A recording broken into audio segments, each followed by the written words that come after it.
Hello my friends and welcome back. It's Monday. Happy Monday to you. I kid you not, today's information will make your day and it will make your week. It was so much. I had to leave some other important information out. We have a massive strike on a Russian oil port. We have a Black Hawk helicopter raid into Pokrovsk by Ukrainian special forces. We have an in-depth sabotage attack to Moscow pipelines feeding the city with diesel, gasoline, oil and jet fuel. And they made photos of the security forces just to troll them. Today is insane. Let's get into it. We'll begin with the oil port of Tuapse, as I mentioned. Ukrainians struck it with drones. Now this is a port that loads oil onto ships, which carry it through the Black Sea, through the Turkish Strait, or out into the world, whoever wants to buy. Basically, this port is responsible for a big portion of Russian oil export. You can see the location right here. Let's also look at the photo. This is the photo that happened at the moment of the attack. If I wouldn't know, I would say it's a nuclear war and it's the nuclear mushroom. If such a photo comes out of Russia, it always warms my heart. I hope it warms your heart also. Now here you can see the aftermath of the next morning, because it was not only the port which was attacked by drones, it was also one of the tankers which took several hits and fire started on board. And this unfortunately is the oil that leaked to the Black Sea. You can see it clearly.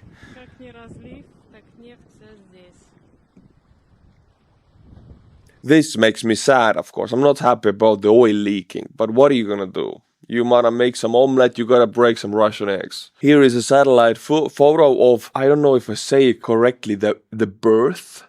What is the port area called when they put the oil onto the ship? The berth of B-E-R-T-H, berth of the port. These were the hit locations and this is the berth, I think. And one of the tankers, not the specific one seen on this photo, but one of the tankers connected or moored onto the berth was also hit. And this is where the oil leaked. Also these red lasers here, it's not Star Wars, although I wish it was. This is anti-aircraft fire.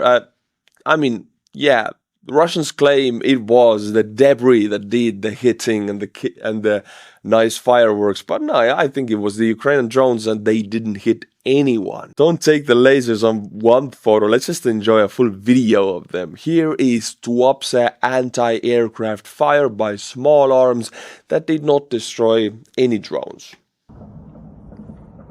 Look at that light show. You're gonna also hear the drones. Wonderful.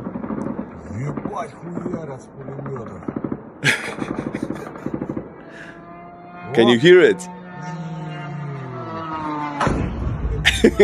I love how the guy who was filming it heard the drone and was doing it with a mouth.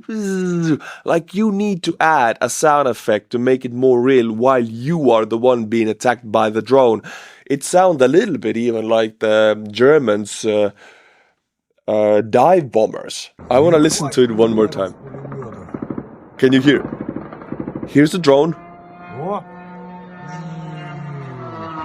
Why are you making that sound? Do you want to make it even more dramatic? I mean, you have that sound coming from the drone. You don't need to add anything else to it. But he wanted to make it even more dramatic.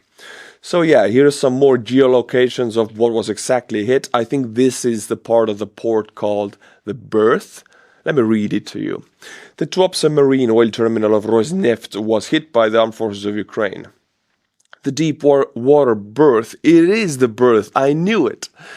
Put into operation in 2013 with the ability to transship up to 7 million tons per year, accepting vessels up to 250 meters long and with a draft up to 15 meters was hit. The hit occurred on the Central Cargo Overpass, which is the main hub for transshipment of oil and dark petroleum products between the terminal, shore, tank and tankers.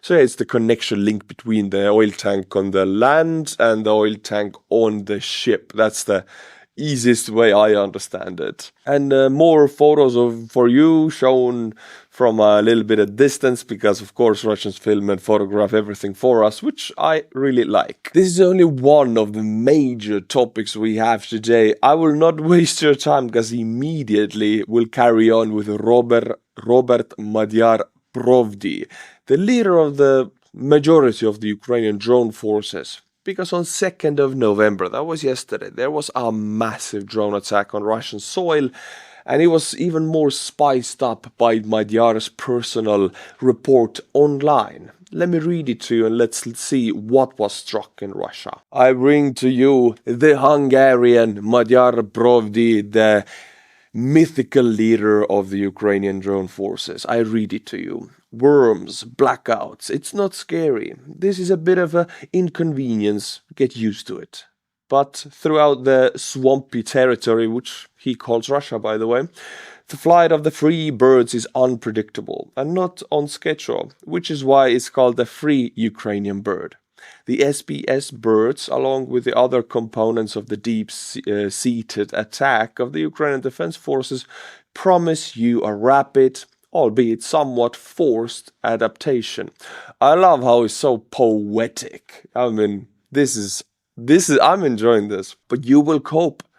Torches, flashlights, candles. By the way, use your favorite battery-operated garlands unplanned.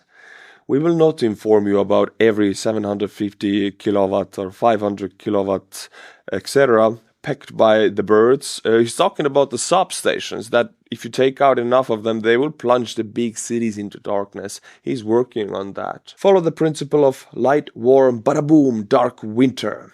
This is like one of those weird poetry nights here, I mean, where the random poets, amateur poets read up their stuff, but it's good. Well, your wormy reconnaissance in public places is working flawlessly for now, while there is still internet. Ooh, salty. Meanwhile, undeniably and relentlessly, worm gasoline is becoming a scarce liquid, and gas and oil are quickly burning. I want to thank you, Robert Madyar Provdi, for being such a legend. And of course, what was Madyar Provdi talking about? Well, the bingo. But not oil refinery bingo. No. This is another game of bingo. We are talking about Moscow Oblast's electrical substations that are responsible for Moscow having light at all. Electricity. And this is the bingo card for you. Arzama, Spalashnikov, Vladimir, Veshkaima, Novobryansk, Lipetsk, which was struck yesterday. All of these are substations, and you can see they're focused down in Moscow area. Madyar Provdi personally wants to turn Moscow into darkness. I love it. Let's play this bingo together. Russian electricity infrastructure is entering a systematic crisis, with a capacity shortage of 25 gigawatts, or 9% in total, and growing, caused by network overload, worn-out equipment, and sanctions that have restricted access to technology. Ukraine's Foreign Intelligence Service. And you can see the light dots are the cities that need to be rendered dark, black on this map, and this is why Madyar Provdi is working. By the way, don't take my word for it. Hey, don't take Provdi's word for it. Watch the video. This is, yesterday, Ukrainian drones FP1, so Firepoint, that same company that makes the Flamingo, which is FP5, is FP1, long-range attack drones, taking out the Lipetsk substation. Bada boom! Madyar Provdi sends his regards. Bada bim! Chiki-ching! Such beautiful work. Such beautiful work. Amazing. Hey, I'm enjoying myself here. So now, even more to illustrate this point of the goal to plunge these cities into darkness, I want to show you a live reaction of this happening actually. Lights are burning, all is fine, regular Russian night where drones are flying. But suddenly, nothing. Blackness, darkness, lights out. This final stop station now ended working. No lights in this specific city. It means it works. You can spread this wisdom to other Russian cities also. My friends, after Ukraine wins the war, most things can be rebuilt. But there are things that are gone forever. Let me guide you through a piece of Ukraine's history that is now lost. Hidden 236 feet beneath the ancient ground of Bakhmut hides a secret. The world's deepest wine cellar. This was the birthplace of art wine, crafted using techniques passed down through generations. Art wine is not just a sparkling wine, it's a rare piece of history.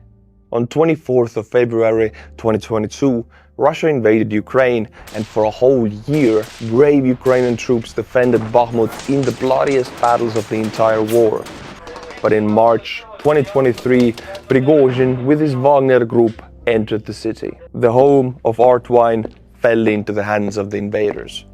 Wagner forces did not hide their presence. You can see the officer not believing his eyes. What a treasure they just stumbled upon. Art wine sparkling wine ages for years, and throughout that process, classical music was playing.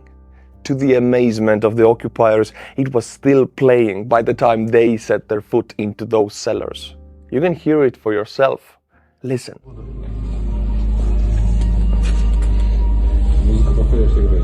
Not long after that, the leader of the Wagner group, Prigozhin himself, strolls around the cellars admiring the riches of the Ukrainian culture. Prigozhin, in the midst of stealing the bottles, decided to mock the Ukrainian women on Women's Day and wrote a greeting on one of the boxes while his crew was loading the sparkling wine to be taken away. It seemed as if this piece of Ukraine was lost. But it was not so. Just before the city fell, the bravest of men, risking their lives, smuggled out some bottles and they were sent to the US. These last bottles from the cellars of Bakhmut carry the bravery and resilience of the Ukrainian troops who defended the city, some to the very end. Today, in 2025, Ukraine is holding, innovating, creating their own missiles and hitting Russia back. This innovation shows in the Flamingo missile, pink, like the Brut Rosé sparkling wine from art wine. While the Flamingo destroys Russian oil refineries, these last art wine bottles wait for someone who cherishes their story. This is you. You have seen the suffering and resilience of Ukrainian people, so it is only right that you get the chance to own this piece of Ukrainian history, the last of its kind, a sparkling wine that will never exist again. I am working together with Art Wine to get you these last bottles, and only you can get the Rehi Flamingo Special Edition. There is even a flamingo sticker on the bottle for you. There is no better gift than this Flamingo sparkling wine. With it, you gift a piece of Ukrainian history and resolve. If you are looking for a meaning in a gift, well, here it is. This is the gift to someone you love. Get these very last bottles from Bakhmut at shop.artwine.com/products/flamingo. For now, these bottles cannot leave the safety of the United States, so only US orders are accepted. A once-in-a-lifetime chance to own or gift a piece of history that will never be made again. Slava Ukraini, my friends.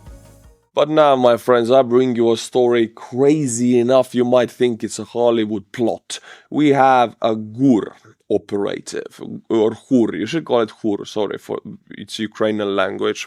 So, GUR operative, the main intelligence directorate of the armed forces of Ukraine, their operator near Moscow takes a photo of 3 pipelines feeding Moscow with oil and jet fuel and gasoline products, and takes the photo of the security guards also guarding those 3 pipelines.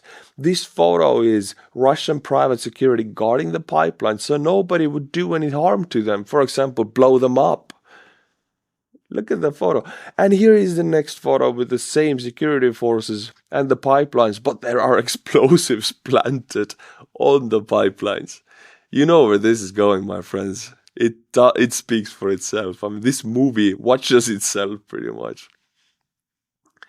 And we have a Ukrainian GUR operative with a remote, because of course, making a nice little fireball. No more jet fuel from Moscow, no more oil, no more gasoline through these pipelines. It's just amazingly beautiful. They're gonna make movies out of this. It's gonna be a Call of Duty mission in 3 years. Mark my words. This is insane.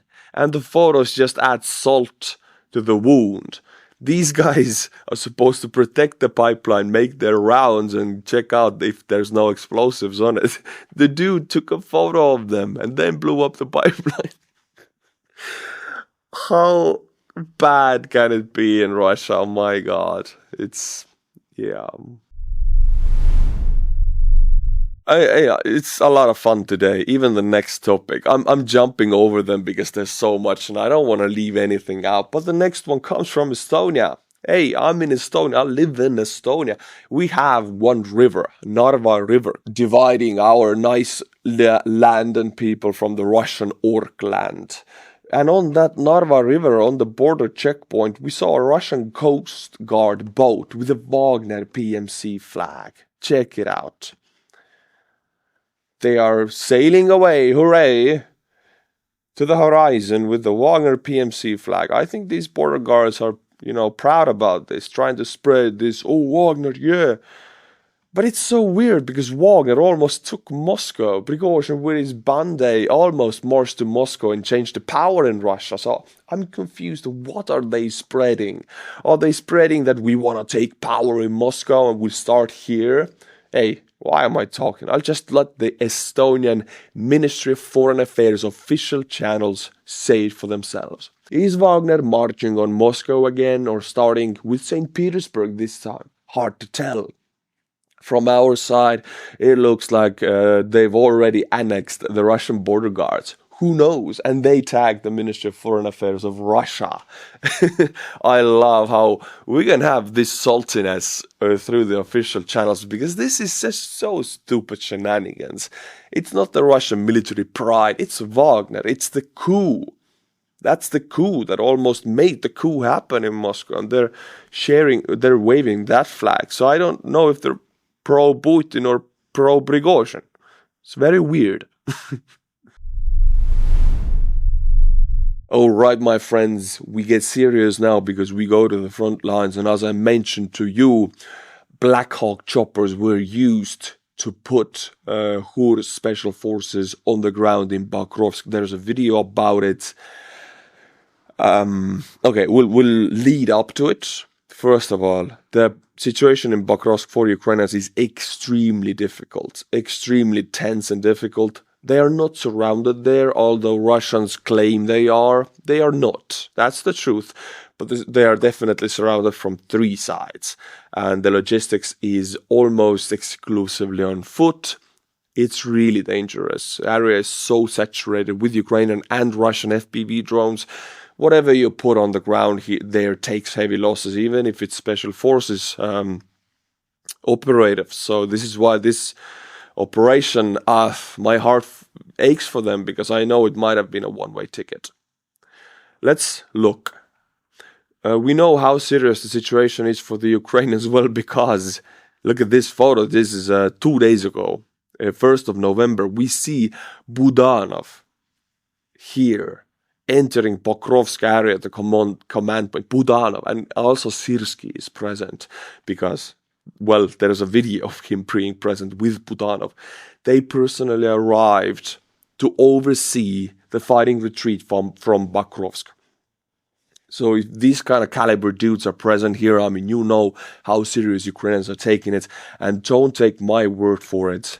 We will now look at the footage of the GUR special forces landing with Black Hawk choppers given to them by the Americans. This is the flying. Black Hawks flying very low over the Pokrovsk area. We'll look at the locations later. Yeah, low pass over this road. One more. This is insane, man. You would not accept helicopter landings in this war at all anymore because Russians tried it at the first year of war. Majority of them were shot down by Ukrainians. I mean, of course, we all know with the what happened with the airfield in Kyiv where they landed. I mean, they were blown to smithereens, and now we see Ukrainian GUR doing it in one of the most intense areas of fighting, in Pokrovsk. Here we can see the special forces landing, running immediately to the tree lines. My friends, I wish I could say they liberated the entire city. We don't have any information about this raid. I will read you about the most popular summaries of what makes sense, why they did it, but there's no official information. It's in secret. We know the location. Let me draw that for you.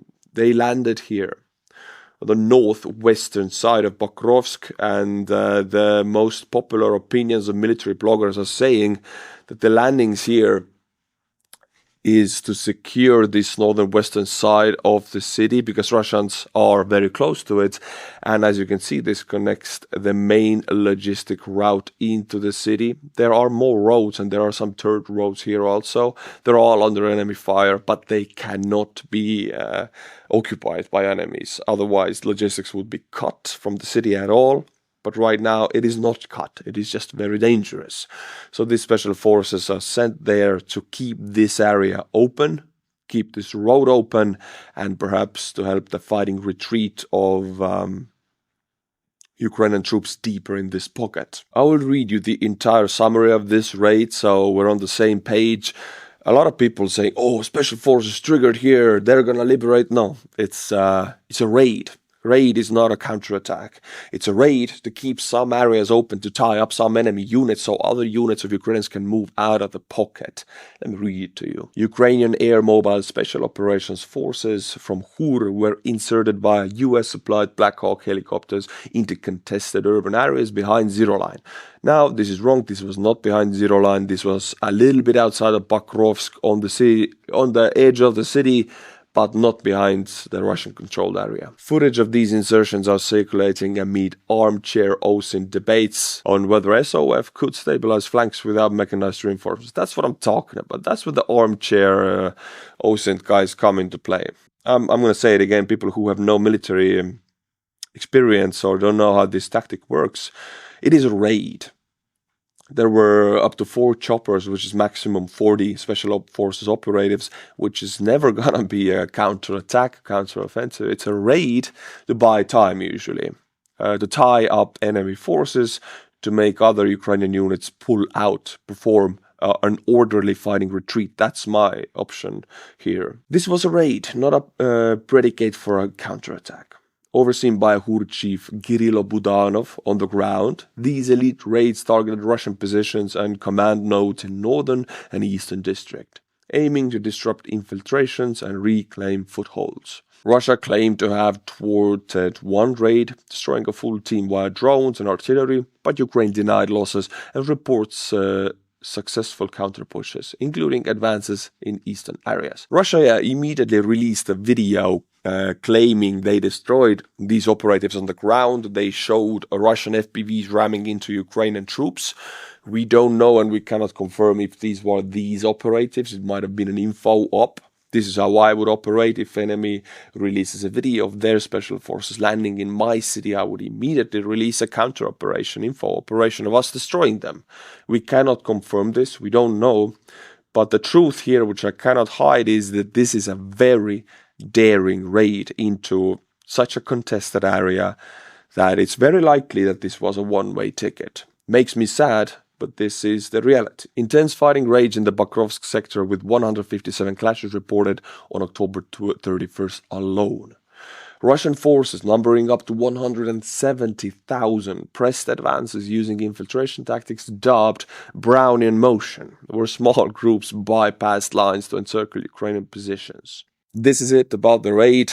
I would love to claim anything else than the reality, but the reality is that these special forces landed there to tie up as many enemy units as possible so other Ukrainians deeper in the pocket can pull a fighting retreat. My assessment of the Pokrovsk-Mirnogorod situation pocket is that Ukrainians are going to perform a fighting retreat out of those 2 twin cities, maximizing enemy losses, but pulling out in the end. It's not about holding these areas, it's about trying to maximize the losses. And many Ukrainian officers are already screaming for weeks that they should do it now. The pulling out should happen now. We should have left Pokrovsk yesterday. But this is not how Syrsky and Budanov think.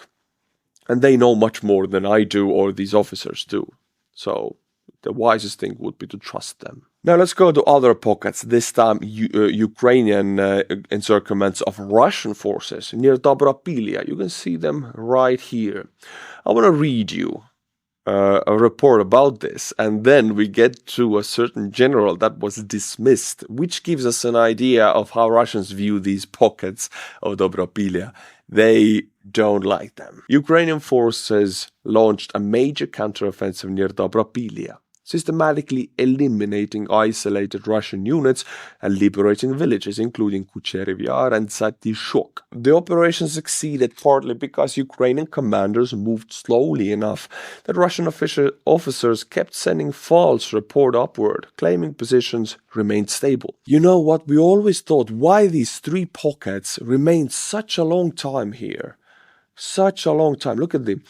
For almost 2 months they have been here. Why Ukrainian commanders moving so slow? Well, now we know, because Russians then thought everything is stable and sent that information upwards. When Russian high command finally realized entire pockets were collapsing simultaneously, they ordered emergency mechanized counterattacks near Shakhov, and we saw those last week and the week before. Suddenly Russians started using massive armored convoys. Why?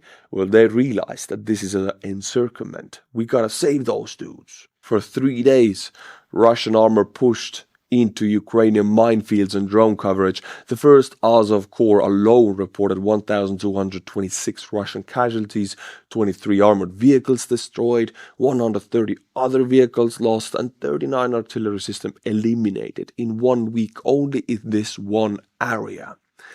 The attempted rescues failed completely. Drone footage shows Russian soldiers trapped in anti-tank ditches they entered seeking cover. Now easy targets from above. Ukrainian snipers positioned in recently liberated tree lines continued targeting any movement. Russia's pattern of conceding battlefield losses from senior command backfired. By the time Moscow understood the scale, Ukrainian forces had prepared defenses that turned every rescue attempt into additional catastrophic losses. And check it out.